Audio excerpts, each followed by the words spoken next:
नमस्कार, मैं भूपेंद्र भंडारी और आप देख रहे हैं तहलका यूके न्यूज। उत्तराखंड के पहाड़ों में आए दिन भूस्खलन, भूदसाव जैसी घटनाओं का बढ़ना बहुत ही दुष्परिणाम के संकेत नज़र आ रहे हैं। अगर मनुष्य ने अपने स्वार्थ को लेकर प्रकृति के साथ होने वाले खिलवाड़ को नहीं रोका तो इसके बुरे प्रभाव जरूर भुगतने पड़ेंगे।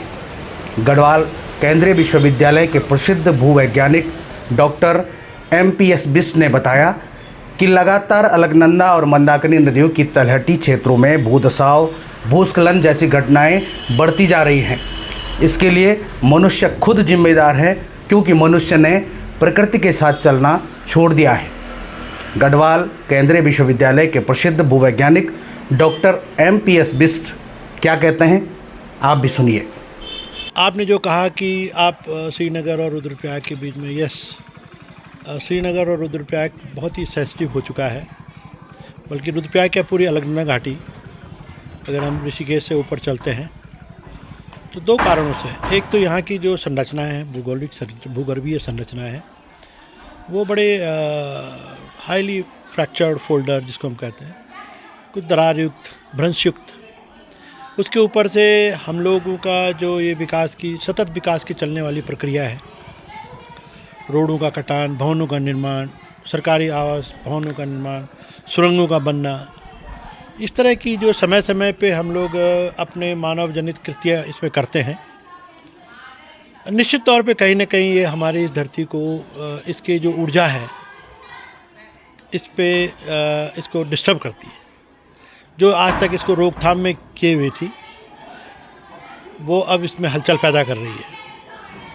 और वहीं दूसरी ओर हमारी जो प्रकृति है, जो हमारा ग्लोबल, जिसको हम वैश्विक जो हमारा प्रक्रियाएं हैं, तापमान में बढ़ना, ग्लोबल चेंजिंग, और हमारी जो भूगर्भीय संरचना है, प्लेट टेक्टोनिक्स हम बोलते हैं, या हम कहते हैं कि हमारे ध्रुव में जो है, उत्तरी ध्रुव और दक्षिणी ध्रुव के अपने आकार प्रकार में परिवर्तन आना, ये बहुत बड़े विशाल विषय है, जिसको कि हम भू विज्ञान के शोध छात्र के नाते हम लोग इसको आए दिन पढ़ते रहते हैं। और उनका कहीं ना कहीं रोल जो है हमें, चाहे छोटे रूप में हो, बड़े रूप में हो, यहाँ देखने को मिल रहा है।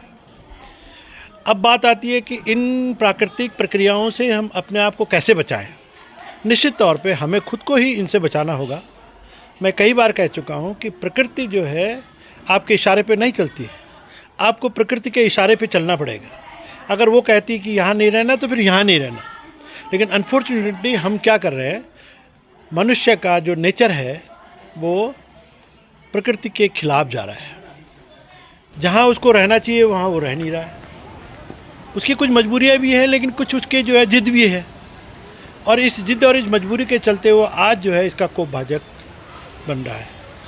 आपके पीछे जो सामने दिखाई दे रहा है रुद्रप्रयाग में, मुझे अच्छी तरह से पता है कि 2013 में जब इतनी बड़ी विभीषिका इस अलकनंदा और मंदाकिनी में आई थी, तो उस टाइम पे मैंने पूरा विजिट किया था और देखा भी था कि 16-17 तारीख की घटना जो हुई थी, उसके बाद जो पूरी अलकनंदा के नीचे जितने भी ढाल हैं, ये मंदाकिनी के दाएं बाएं छोड़ में जितने भी शहर हैं, चाहे वो अगस्त्यमुनि हो, कुंड हो, ये भी जितने भी हैं, ऊखीमठ हो, है ना, आपका ब्यूंग हो, पूरा इलाका जो है आपका त्रस्त था। और कहीं ना कहीं नदी का जो तल बढ़ा, उसने जो पहाड़ी ढाल में जमा मलबा था, उस मलबे को संतृप्त किया। और उसके संतृप्त होने से, जो हम बोलते हैं कैपिलरी एक्शन से, जो मॉइस्चर ऊपर गया, तो जो स्लोप में अटका हुआ मलबा था वो धीरे धीरे करके जब पानी नीचे गया, या कालांतर में रेनफॉल हुआ, बारिशें हुई, तो उसके अंदर और घुसा, तो उस मलबे को नीचे खसकाता गया। अनफॉर्चुनेटली इस साइंस को हम लोग इग्नोर कर रहे हैं। और फिर आप देखिए कि पीछे आपने एक हाईवे बना दिया, उसी मलबे के ऊपर जो मलबा ऑलरेडी धसक रहा था नीचे, उसका तलवा आप नीचे देखें कि बुरी तरह से कट चुका है। आप देखिए कि वहाँ पे बिल्कुल गॉज बना हुआ है, एकदम पाउडर्ड जिसको बोलते हैं, रॉक हाईली क्रश्ड है, साफ दिखाई दे रहा है। और इतना सब कुछ जानने के बावजूद भी उस क्रश्ड मलबे के ऊपर ये जितना ढेर है, उस ढेर के ऊपर आपने रोड बना दी और फिर कोशिश कर रहे हैं उसको रोकने थामने की। कब तक रोक पाएंगे? एक न एक दिन उसको सरकना है। आप उसमें करोड़ों रुपए लगा दीजिए, आपके सामने दिखाई दे रहा है कि इतना रुपया इन्वेस्टमेंट करने के बाद अल्टीमेटली 2013 का जो स्ट्रक्चर था, उसके बाद की जो घटना के बाद जो अभी हाल ही तक काम हो रहा है उसमें, बल्कि आज भी उसमें जेसीबी लगा हुआ है, लेकिन वो रुकने वाला नहीं है। तो हमें समझना होगा, हमारे भूवैज्ञानिकों की जो राह है, रास्ता है, हमारे इंजीनियर को, हमारे प्लानर को, हमारे डिसीजन मेकर्स को इस ओर अपने आप को आकर्षित करना पड़ेगा, और तभी हम अपने यहाँ के लोगों की जान माल की रक्षा कर सकते हैं। अन्यथा ऐसे ही हम लोगों को आए दिन इन घटनाओं से दो चार होना पड़ेगा।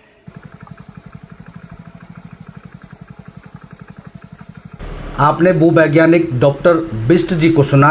उनका मानना है कि इंसान को जिस जगह रहना चाहिए वह वहाँ नहीं रह रहा, बल्कि अपनी सुविधा और लालच में जहाँ नहीं रहना चाहिए वहाँ बस रहा है। उनका कहना है कि अभी भी नहीं संभलिए तो आने वाले समय में बड़ा नुकसान भी झेलना पड़ सकता है। नमस्कार।